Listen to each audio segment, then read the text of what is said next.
Welcome to Stop Wasting Your Wine, a wine review podcast where we waste our wine so you don't have to. On this episode, we review ice wine from the Finger Lakes.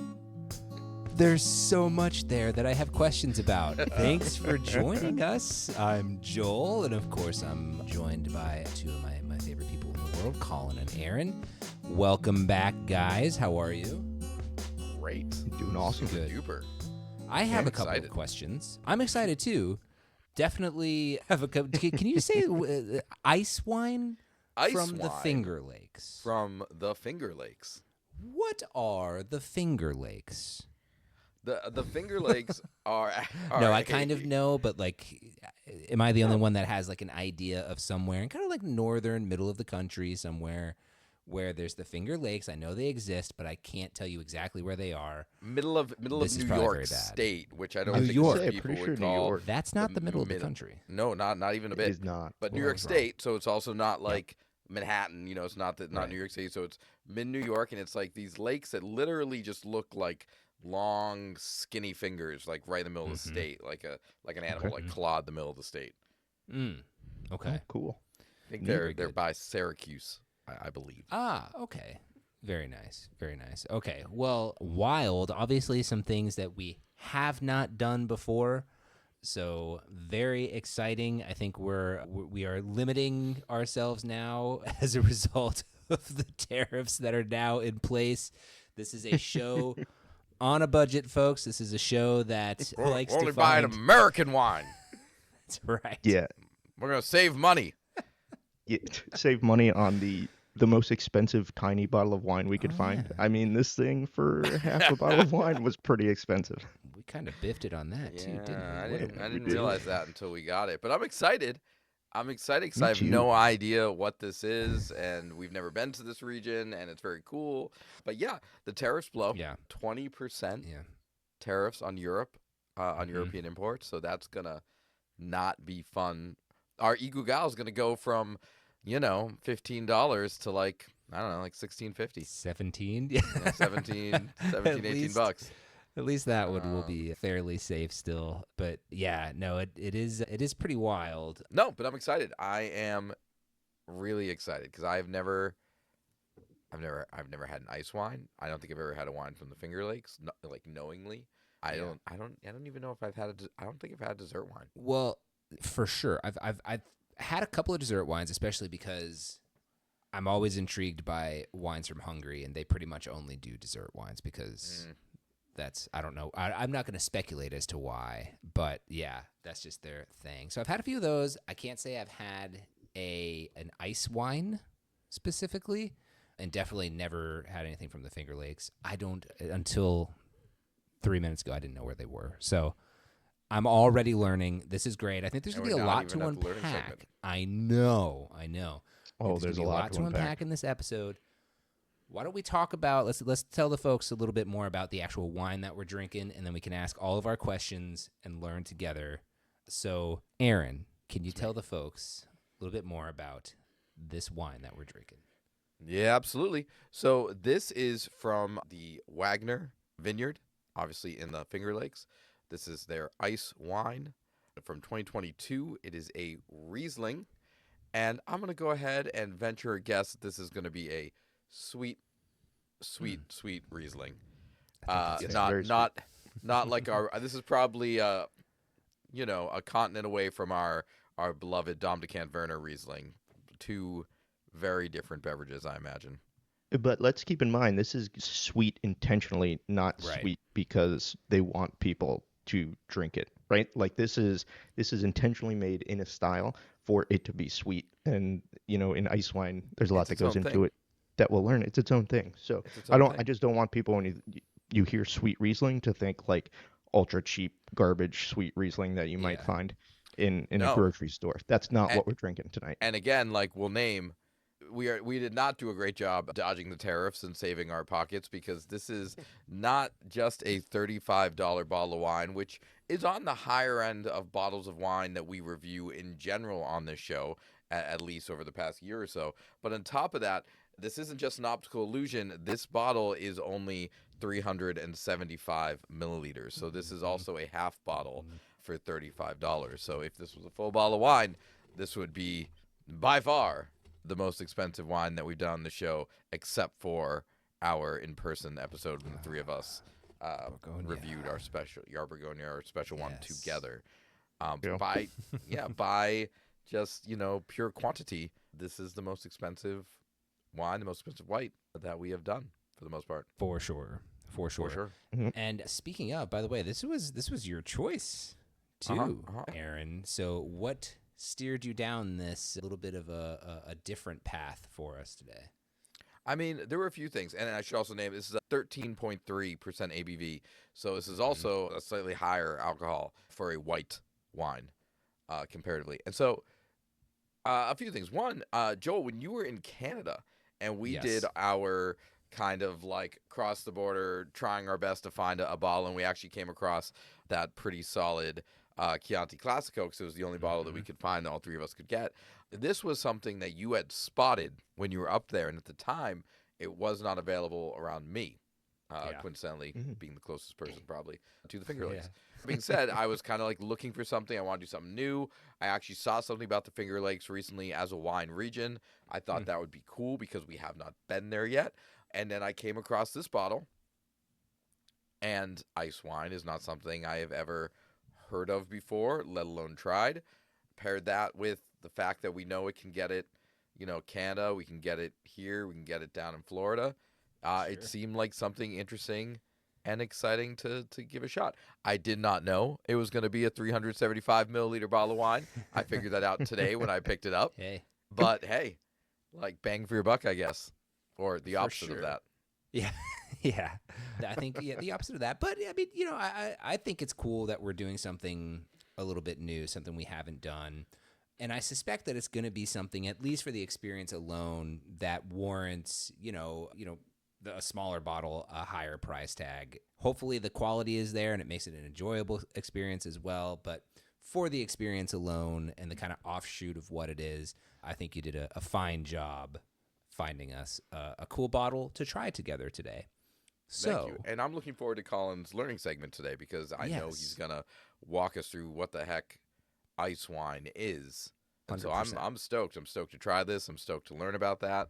I think it's going to be great. All right. So normally we would go right in here and start drinking the wine. But I think, we need to sort of approach this one a little bit differently.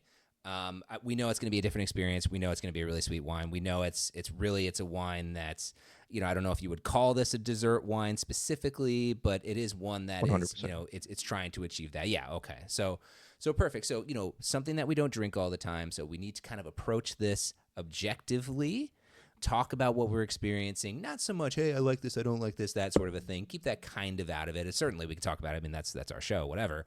But, I want us to kind of, approach it and figure out, is this a good ice wine? So, to help us do that too, Colin, can you kind of tee us up and talk a little bit about what we should be expecting? What exactly, are we talking about when we're talking about an ice wine? Absolutely. So we've said it before, but this is going to be sweet. This is a dessert wine. If you think about the other wines that we try on a normal basis, usually not even just on the show, but in general, we're drinking dry wine, whether it's red or white. So to be a dry wine, you have to have under 10 grams per liter of sugar in the wine. So that's what's considered dry.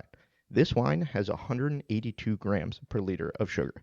What? So, yeah, 18 times the max for a dry. He's an engineer, ladies and gentlemen. Wow. Anytime there's a 10 involved, it makes that math so much easier. Smart. I'm just He's so grateful. Smart. Unbelievable. Fortunately, not single. Yeah. Sorry, ladies. He's taken. So we have to think about it a little bit differently than we would normal dry wine, because we're really not comparing apples to apples. So what you're really looking for here is the balance between that intense sugar and the acidity. Of course, you're also going to be looking for the flavors, what you get on the nose and the palate. But what really makes, I think, the core of a good sweet wine in general, especially in ice wine, is that balance between the acidity and the sugar. Because without the acidity, you're just going to have cloyingly sweet, sugary, soda-y, syrupy and just a bad experience in general. So I think Sure. that's really what you want to look for as we dive into this. Cool. Cool. Okay. Super helpful. I love it. I think we'll learn a little bit more to kind of as we go here, but that kind of tees us up to go into this first tasting with a little bit more knowledge. So let's go ahead and get into it.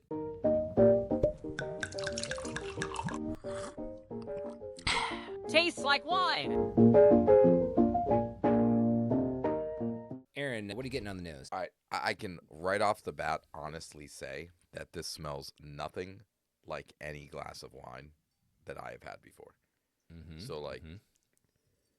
I mean, there were definitely wine scents, Yeah. but I think the combination, like the scent is weighty. You have I get like that kind of honey, like I don't know, it's not floral, but it's like thick floral's on good. the I nose, like if that. that makes sense. Like it is a heavy aroma. I 100%. It was funny as you were saying that. I was like, this smells like it's gonna be thicker, like it's gonna Right. be a little bit heavier. You know, almost more in that syrupy range. I don't know why. I don't know what it is. What exact note it is that I'm picking up on that makes me think that. But you can tell when you're smelling it. Colin, what is that? Well, just by looking at it, Yeah. like just swirl it around and look at that. It looks kind of like motor oil swishing around in your glass. You know, It's viscous. very viscous. Yeah, Good word. that is a great word. The legs on this thing, which have the wine drops down after a swirl, are thick and super slow. So you can THICC. yeah, that's right. Yeah. So you can kind of tell just by looking at it, this is going to be a heavier wine. And then I think what you're smelling, honestly, is just the sugar. You can almost smell how sweet this is going to be, which adds a ton of body. There isn't a ton of alcohol in this wine at 13.3, I think it said. Yeah. So most of the body that we're going to experience is coming from that sugar.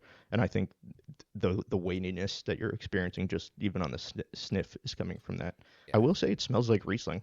You know, you get some petrol of riper Riesling, of course, some more of those stone fruits, a little bit of peach in there. Yeah. Yep. Yeah, some honey, I think for sure that everything kind of has this honey undertone. Mm-hmm. Almost like oddly like oh gosh, honeydew, like a honeydew in there. Yeah, no, I like that. I think there's also like some apricot. I'm getting quite a bit of apricot in there. There's also, sorry, I'm going to keep going unless somebody else has something. This is a very complex wine. Hit me. Like, there's a lot going on. I'm getting some of that Riesling petrol thing going on here. Just a little bit of it. And then maybe a little bit of citrus in there, too. And I will say this, if either of you haven't said this yet, we know that there is a unusual amount of sugar as part of this wine. Like, the sweetness that you get right on the nose is like, it's not just the sweetness of the wine. Like, it smells like, not candy, like that kind of sounds too extreme, but it has like that level of sweetness to it. It smells like honey to me. Like if you were to just take a teaspoon of honey, it kind of I think maybe that's the heaviness that you're experiencing, because I think you get quite a bit of that. And the swirl really does activate something else too. Like when you give it a little spin and immediately put your nose in, you get like a big hit of it. All right, a lot there that we called out for sure. Like you said, Colin, super complex, a lot going on. Let's give this thing a taste and see what we get there. Well, if we haven't said that it's sweet yet, newsflash. It's sweet. It's sweet. It is. Aaron, It's sweet. you look like you got a lot of things going on in there. What's going on? I'm telling you, I have that like kombucha girl video in my head of just like when I sip this, I'm just like, well, like it's just the structure itself right off the bat for me is unsettling. Just first response, it is like thick, it is syrupy. You know, when way back in the beginning when Colin was teaching us about like body and he talked about like imagining weight like milk. Mm-hmm. Like it is like that milky weight in your mouth, and my mouth is sticky after. So like this is this aspect of, we've had a couple wines where we've talked about like, ooh, this is reminiscent of like apple juice or apple cider. That's what I was just gonna say. Like I'm getting that kind of vibe from this. Well, that's when you said milk, I was going to say, can I offer apple juice? Because that to me is like, I'm almost getting, I think it's just because it's reminding me of the experience of drinking apple juice. But as I'm drinking this, I'm getting a little apple because it's so aligned for some reason as I'm drinking this to an apple juice. And I want to make it clear, like, I'm not saying this in a bad way. It's just that's the experience. Can I say, though, it is very heavy, sticky. I totally agree. Very, very sweet, but searing acidity. Like, holy cow. Goodness. Acid just pierces everything else there. And it's almost the thing that lingers along with a lot of the flavors, like, the most. It's really intense, bright acidity, which is absolutely necessary in this one. Absolutely necessary, and I think utilized super well here. Like 100%. the balance that it achieves is unexpected from Surprising, what for we sure. were smelling. Yeah, absolutely. 100%. And as far as flavors are concerned, I think there's just so much going on here. There's so much complexity in this wine. On the palate, I'm getting a little bit more of like an orange marmalade type thing. But I think the honey is still a good call. I think there's that citrus zing in there, a lot of the stone fruit that we were tasting, and a little bit of that Riesling petrol essence is in there as well. Really complex. Yep, there's a lot going on in here to think about. It's really wild.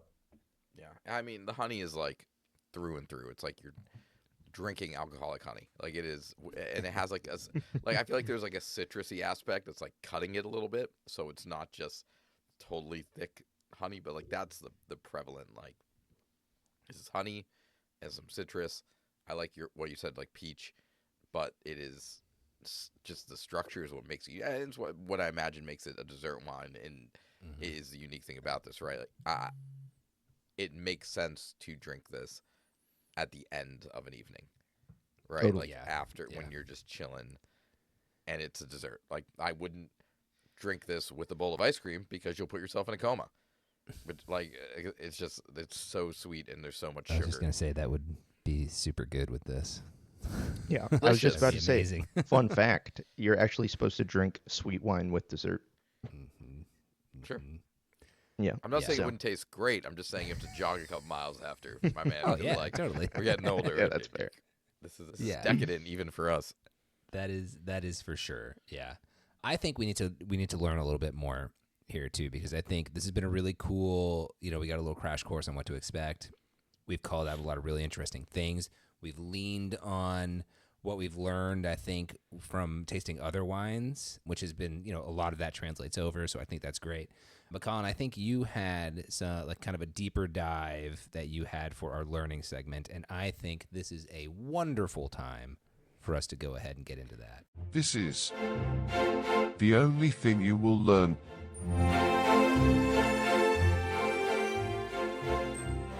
Yeah, so tonight I want to talk a little bit about ice wine and how it's made, and then a little bit, about what to expect. It's a pretty wild process when you think about it. So why is it called ice wine? Well, they let these grapes freeze on the vine. So long after a regular harvest, even into early winter, you have to be in a region where the climate gets cold enough to where the grapes can freeze. So they allow these grapes to hang on the vine, and what that does is it freezes really the water in the grapes. So you have all the other stuff, the sugar and the acid really is what we're talking about here, kind of still floating around in there, but all that water has frozen up. So it's concentrating those things as the grapes freeze. A cool fact about two of the major ice wine countries, Canada and Germany, by law, the grapes must freeze naturally, so you can't bring them in and Can't chuck freeze them in them your freezer. otherwise. That's right. That's right. So they actually have to stay on the vine until they're frozen naturally. And the ideal picking temperature is around 14 to 17 degrees Fahrenheit. So it's cold. We're not talking slightly freezing. We're talking freezing. They pick them when they're frozen as well. It's not just that it has That's to go right. through, a cycle of having been frozen for a certain amount of time. They're actually harvesting while the grapes are frozen. That's right. And that actually brings me to my next point. They mostly harvest at night. which is when it's the coldest. So it's going to retain that frozenness because as soon as the grapes start to thaw, that water is also going to start to thaw, which is going to dilute a lot of the sugar and acid that's been building up in these frozen grapes, which is the whole reason to freeze them in the first place. I gotta say, a lot of times we've had folks in the show who have advocated for like getting your hands dirty and going out in the field and being part of a harvest, and that's always sounded like really exciting to me. I'm like, yeah, be out in the sun and harvesting grapes. This sounds absolutely terrible.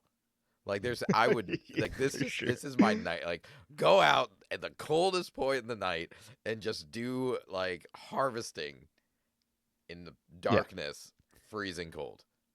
For sure. And for the yield to be less than normal as well. Like it makes sense why this is a $40 $3.75 for this ice wine from America.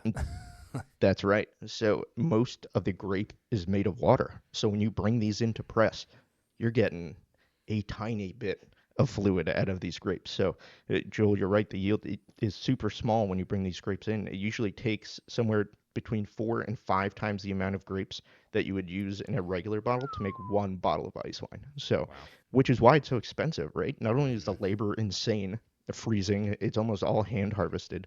You're not getting machines out there. And then you're just not working with a lot of raw product. And the raw product you are working with produces very little juice. So it's pretty crazy to think about what these grapes go through to get one 375 milliliter bottle of ice wine. Like it's a Who pretty invented this? Who? What early winemaker was like, screw it, I can't wait. Like I got to do something with these grapes. I'm just gonna crush them now. I believe it was the Germans, which kind of checks out. Yeah. How can we make this miserable? Yes. So as we kind of mentioned already, but ice wines and dessert wines in general really are called dessert wines for a couple of reasons. They're drank sometimes as a dessert, but they can also be drank with dessert. Usually the rule of thumb in wine is if you're having wine with a sweeter dish, you want the wine to be sweeter than the dish. So, a wine this sweet can be good with something like ice cream. I think pour a little bit of this in the ice cream, to be honest. That would be like, that might be mine used as like a syrup. That'd be awesome. But you can also, big bold cheese. This is like blue cheese. Not a lot of wine goes really well with blue cheese because it just kind of smashes whatever you pair that with. But this has that sugar and acidity to really cut through some of that boldness. And really the richer dishes in general are really good pairs with the sweetness and the acidity of an ice wine. So that's the primer on ice wine there. It's a really cool style of wine in general, and I'm glad we're exploring this one tonight because I think it's a category definitely worth exploring. Definitely, and just so cool, so interesting how they make it, and cool to have like a little bit of an intro into a very specific sort of use case wine, but one where clearly there's a lot of love and a lot of, people have to really choose, like, this is what I want to spend my time perfecting, is making this ice wine. And there's not a lot of... Absolutely. I don't think there's a lot of margin for error or, bad yield or bad anything in the winemaking, the vinification process to begin with. And I think even less so here, which is, it's pretty crazy to think about. Side question, too. So, totally with you on how we get the sugar super amplified with the the freezing process. So did you say that's where the acidity is coming from as well? Where's this huge acidity coming from? Yeah, totally. So they usually only use high acid grapes. Like Riesling is a great wine to make ice wine with because it just has searing acid to begin with. So yeah, acidity also concentrate as the water is extracted. So you'll see that in all sorts of concentrated grapes. Ice wine is not the only way to make concentrated grapes. There are other ways you can get the same effect. But yeah, as the water kind of dilutes, however you get that water to dilute, everything else, which is really sugar, flavor, and acidity, really comes to the forefront. Amazing. So I had the research department look into the invention of ice wine. Germans, right? Yeah, but there are apparently there are records going all the way back to like ancient Rome and like Pliny the Elder about like ice wine. But the interesting thing is it was never intentionally created, really. It's literally like documented throughout history during kind of freakishly cold winters when like during the normal harvest season there was just like a freakish frost storm and everything just kind of got wrecked and people kind of went, oh, well, let's see if we can like salvage any of this and press all the frozen grapes and squeak out this. And over, many centuries, people kind of documenting this is what happens when you, press frozen grapes, but doesn't actually get produced on any kind of mass scale until like the 1960s because the technology didn't allow for any kind of level of, mass production of this style of wine until the technology kind of got to where it was in the 1960s with the wine and harvesting. Probably aligns too with when the American wine market started getting bigger too and looking for things, and they were like, oh, here's this really sweet wine. The Americans will love this. Let's ship it over. And they're like, oh, that's pretty good. Suckers. Yeah. Okay. Well, now I feel much more learned here on this. And again, like we just keep uncovering these really cool sort of backstories on these wines out there. So, again, interwoven all through history. And thank you, Aaron, for having the research department go down a little rabbit hole on that. They work hard. So cool. They really do. They really do. And they're always there for us. Great folks over there. Research Great folks. Department. Huge Absolutely. team. All right. Anything else to call out, guys? Or are we ready to go ahead and roll into our review? I think I'm just surprised by the complexity. Yeah. It's just every sip I come back and it's like, oh, there's that. Ooh, something else. And then the finish, it's probably the one thing I'll mention that didn't mention before, is forever. And I think on something like this, it could be terrible if there wasn't that acidity. But man, that racy acidity just keeps it well balanced the whole way through. I will say there's a little bit of that, we talk about it with our porch pounders and with our like really refreshing things where we say exactly that, like, but it's, it leaves you wanting a little bit more. And despite the weightiness and the sweetness, this is doing that exact same thing. Like I leave this sip and I'm like, oh, I want another sip. We'll go back there, which is so impressive. I wasn't expecting to have that experience with something that we knew was going to be super sweet. No, that acidity is making it like, I'm like, ooh, this is like thick and sweet. And like when I first took a sip, I was like, this might be like a one glass, like that was nice kind of thing. Yeah. But I keep going back to it because I think that acidity is also making me kind of like a little bit thirstier and thirstier. I will say, I had this thing chilled when I opened it up earlier. I was cold. And I brought down my handy dandy ice bucket just to make sure this stayed chilled. And I didn't get it deep enough in the ice. So it's getting... I can see that if you let this get warm, it would lose a lot of what's really nice about it. Like if this got a little bit warmer with that thickness and that stickiness, I can see that getting a little less appealing. It's still so flavorful that it's holding on a lot of cool things in there, but I like it cold. I may actually disagree with you there. I can see why you would say that, but You guys are creeps. There's a part of me here too, like earlier when you said we were talking about the ice cream and Colin, you said use this as a sauce almost. I was like, ooh, and I started thinking about this heated up. I think it would be really nice, almost like a close to a mulled wine sort of. What the listener can't see is that Joel has now put his bottle in a microwave. 100%. There's sparks going everywhere. This is a bad idea. It is hot wine. Should have taken the foil off. Oh boy. No, but I could totally I get what you're saying, and I think it's great. Really, really cold. I had mine in the normal fridge as well, and it was really nice cold. As it's warming up, I'm enjoying it equally, and am not worried about it warming up another couple of degrees here. All right, agreed.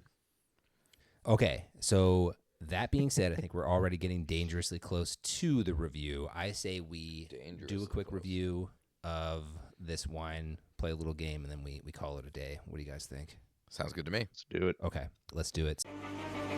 Yeah, but did they like it? It's time for the review. So, Aaron, this was your wine. We'll let you go last. Colin, I'm going to throw it to you for your review of this 2022 Wagner Riesling Ice Wine from the Finger Lakes. Yeah, I don't have a ton of experience with dessert wine. I've had a couple here and there, but I don't have a huge Rolodex of dessert wines. But I might be a dessert wine guy now if I can find more that taste like this, because this is outstanding. This is really good wine. I think the balance between the sugar and the acid is mind-blowing. I don't think I've ever had an experience where something was so sweet but so perfectly well balanced by another component of that thing, right? So the acid just here is kind of blowing my mind because you get that cloyingness, you're like, oh no, this is going to be way too sweet. And then boom, you get that zing and you're like, oh man, that's awesome. I love a wine that takes you on a nice ride. And this wine totally takes you on a nice ride. I think, all the flavors, the complexity I've talked about a couple of times, it's just, there's so much going on in this wine. I think it's fantastic. And I think this is an absolute must share. I don't know if I'm willing to put it into the wine fridge. I mean, it's close, honestly, as far as wine experiences goes. This is one of the more enjoyable ones I've had in a while. So I'm really enjoying it, and I think this is a great conversation starter. I think if people aren't familiar with dessert wine, this is a great place to start because I think it'd just blow people's mind. So absolute must share. Yeah, I completely agree. I think this is almost the definition of the must-share category. And I know sometimes we put things in there because it's like, oh, it's almost a wine fridge thing, or I like it more than just something I'd have on the counter. Like, yes, sure, that is still true. But, like, this is genuinely something that I want to bring around and show people. Like, this is from the Finger Lakes, which I now know is in New York. This is, a really tough wine to make, and look at what they're achieving despite how tough this is to make. So super cool. It's interesting because it's not like I'm not going to go buy 6 of these and I'm not going to drink them all the time. But, it's something that I will bring out on the right occasions and truly do want to showcase and talk about with my friends. So absolute must share for me as well. Aaron, where are you putting this thing? Yeah, it's a must share for me. Absolutely. I think for a couple reasons. Like you said at the end, Joel, is this going to be the wine that I keep in my pantry all the time? And I'm like, it's actually like, it's not a casual sipper at all. Like, Yeah. And almost from a sense of like, I actually wouldn't really want to casually sip this around my house. Like, it doesn't scratch that same itch that some of the other wines that we have. Right. But when I think about kind of something missing from my repertoire of I'm going to have some friends over for a nice dinner and we want a wine for before dinner and a couple wines during dinner, and like, what is that end of the night thing that often turns into like bourbon or something else? Yeah. This could be a really cool end to your night if you are hosting people, if you are having a get together. That is a conversation starter. It is something that a lot of people have not heard of. It has a really cool story behind it. It has a really unique taste and experience. So this is 100% something that I will grab in the future when I want to think about an interesting way to end my night with folks. So yeah, absolute must share. Yeah, just imagine this with like, I know it's not very popular here in America, but in Europe, they usually have cheese for dessert. They have a cheese course after dinner. So imagine this with a cheese course. Like, this would be incredible. This would be a great nightcap or a great way to end a meal. Very cool. Absolutely. How about that? Well done, Aaron. You took this is a that big was fun. swing and you nailed it. This isn't just swing. like right down the middle of the plate. Well done, sir. Thank you very very cool. much. I love that. I'm an ice wine guy now. Yeah, I Hey, definitely. this is might pick cool. up another one. That's We unlocked a new level. absolutely. I love that. Yeah, we definitely did. We definitely did. Thank you for doing that for us, Aaron. Hey, before we close this thing out, you guys want to play a quick game? Yeah, absolutely. Yes. Hey, how do you guys please. feel about a little Where's the Lie? Oh, I'm in. All right, so this is a great game that we haven't played in a while, I feel. It's called Where's the Lie, and this game has a couple big points to it. One is we get to learn something. I'm going to read a story, some kind of history, and the only catch is that there's a few places in the story where I have changed the facts to a blatant lie. It is not a sneaky thing. You do not have to know anything. It's going to be pretty darn obvious. The point is, though, That's what he says. you got to listen closely. And in doing so, you're going to learn a little bit of something. Today, we're going to learn a little bit about the history of Wagner Vineyards. Ooh. Oh, cool. So they brought Very us this really excellent ice wine. We're going to learn a little bit about them. Listen closely and see if you can figure out where's the lie. All right, Stop. here we go. Let's do it.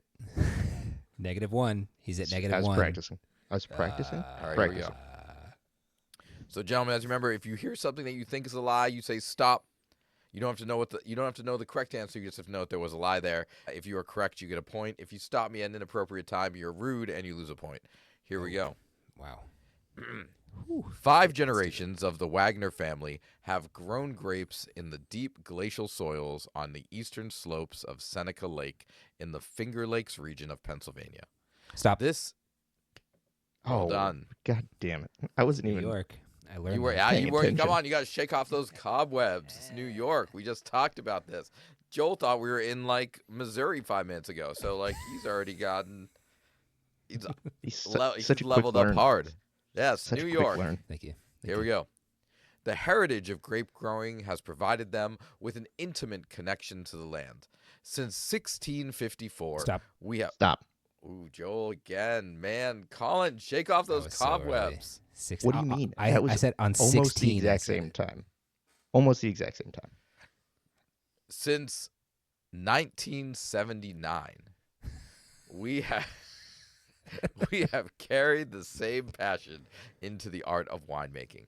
Today, they cultivate 250 acres of grapes and produce 50 million cases. Stop. Stop. Joel again. 50,000 cases of wine per year. Wagner Vineyards was founded in Lodi, New York by Bill Wagner, a lifelong resident of the area, professional contortionist, and grape Stop. grower. All right, see, Colin didn't even say anything that time, so Joel definitely won. He was not a professional contortionist. He might have been, but it's not public. A grape grower for over 50 years. Bill began plans and broke ground for his estate winery even before the passage of the Farm Winery Act in 1976. Construction of the distinctive 32-sided building, Bill's Stop. own design. Colin. But very cool. It is an 8-sided building that he designed himself, obviously called the Octagon. Octagon? Okay. An octagon. Yes, the Octagon. Bill's own design was completed, and the winery opened its doors in June of 1979. The winery rapidly developed into a major attraction in the Finger Lakes region and hosts over 100,000 visitors each year. Bill Wagner's philosophy has always been that wine and food are a natural combination. And both you wanted to jump in, but neither you did. Well done. Good self-control. Thank you. An original concept of the winery was the addition of a cafe that people could enjoy. The Ginny Lee Cafe was opened in 1983 and offers diners the opportunity to enjoy the Wagner Vineyard wines with a freshly prepared menu selection while overlooking one of the most spectacular views of the Salt Lakes region. Stop. Colin. Finger Not Salt Lakes. Lakes. Finger Oh, okay. Lakes region. I don't know if that was like All a right. subsect of the salt. Oh, okay, go ahead. No, not a subsect. All right. It is 4-2. This is a tight race still. The Ginny Lee Cafe is also known as one of the premier event locales in the region, hosting wedding receptions, business dinners, parties, and that weird spooky party from the Eyes Wide Shut movie. Stop. Colin. I wanted to hear. I knew that was going to be the fake one, but I wanted to hear what you're going to say so badly that I let you do the full joke before I said stop. Yes, God, this was not the setting for Eyes Wide Shut, a movie that I accidentally watched when I was a kid and am scarred by. Yeah. All right, 4-3. Tight. In 2015, they continued their investment in the farm winery sustainability with the installation of a 250 kilowatt solar array and nuclear fusion plant. Stop. This No, was stop. I said no. I don't know if that counts. Joel got it. He's an engineer. Of course he knows. No, nuclear fusion has not been invented in the Finger Lakes at the Wagner winery. This was logical step for them as their family made their living in 5 generations by harvesting the sun's energy to ripen their grapes. All right. That was a quick little bit of information. Joel squeaked that one out 5-3. Despite the grumbling, it was a close match. Congratulations, Joel. Well, this victory being so sweet goes quite well with this Wagner Riesling Ice Wine from the Finger Lakes, 2022, across the board, must-share wine. You have our stamp of approval, our recommendation. Go check this out. If you've got a good occasion coming up that calls for a lovely dessert wine, you want to avoid those tariffs and have something domestic, check this out. Colin, I'm going to go to you. Okay. And I have a question about, this is actually a question that I received from the listeners. They said, hey, love the show, but we don't know how to talk to you guys. We don't know how to communicate with you guys. We wish there was a way. As they reached out to ask you this question. Just play, just go with it. Just go with it. They said, how can we interact with you guys and talk to you and, maybe get our question talked about live on the air? And I said, let me have Colin address that on the next show. So could you please tell the listener how they can hang out with us? Sure. Well, I just want to apologize to the listener for not doing a very good job so far. I feel like that's a failure on us. Yeah, it's a failure on us. 100%. But if I were to answer this question, as I'm going to right now, I would recommend first going to Instagram, which is where we hang out the most. Aaron does a great job over there. Yep. Mm-hmm. Aaron lives on Instagram. He'll talk to you. Check us out on our website, stopwastingyourwine.com. Mm-hmm. YouTube, you can watch our lovely faces try the wine if you're into that. And then you can also send us your questions at stopwastingyourwine@gmail.com. And that would be my recommendation on how the Stop Wasting Your Winos can reach out to us. Oh, he said it. Oh, I love it. Fantastic. And may I add, if you are from the industry, if you are into wine, and you would like to come on the show, we had an awesome guest last week. We have another guest next week. We're meeting all sorts of great people, trying all sorts of great wines. Reach out. We'd love to have you. Absolutely. And last note on that, too, wherever you're listening to us, go ahead and give us a follow. If you're on Spotify, if you're on Apple, whatever it is, on YouTube, give us a follow, tell a friend. Let's hang out. I think we did it. Thank you so much for coming and hanging out with us today. A lot of fun, something cool, something new. So hope you enjoyed it. We'll see you next time. And remember, stop wasting your wine. Bye, y'all. Bye.